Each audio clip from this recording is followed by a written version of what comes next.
पण घरामध्ये सहज म्हणतो किती पसारा केलाय हा, कधी उरकणार म्हणतो का नाही. मग घरातला पसारा आणि मनातला पसारा आवरायला हा वेळच लागतो. परंतु घरातला पसारा आपण 3 किंवा 4 दिवसात नक्कीच उरकू शकतो. पण मनातल्या पसाऱ्याचं काय हो.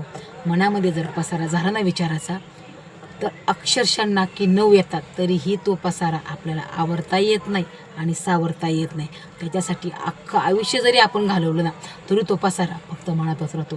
कारण की घरातला पसारा आवरताना आपण सहज कोणालाही म्हणू शकतो ना की मला मदत करा, मला मदत करा.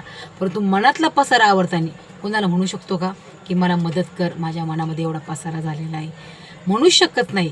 कारण की आपल्या विचारांचा आपल्याला तमाशा होऊन द्यायचा नसतो. म्हणून आपण आपल्या मनातलं कुणालाही शेअर करत नाही. समोरच्याला त्याचं कळणंच असं पण काही नसतं. कारण की ज्याचा विचार आपण जास्त करतो त्याचा पसारा मनामध्ये जास्त होतो.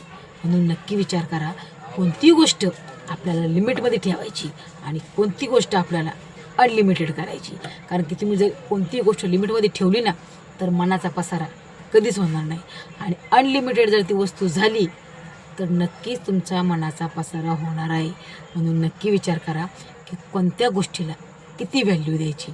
कारण की तुम्ही जेवढी व्हॅल्यू देणार तेवढा पसारा तुमच्या मनामध्ये जास्त होणार.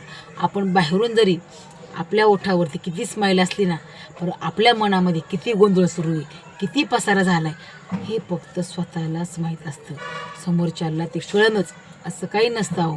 कारण काहीला कळतं पण वळत नाही, बरोबर आहे की नाही. आणि काहीला कळलं तरी पण ते समजून घेण्याचा प्रयत्न करत नाहीत.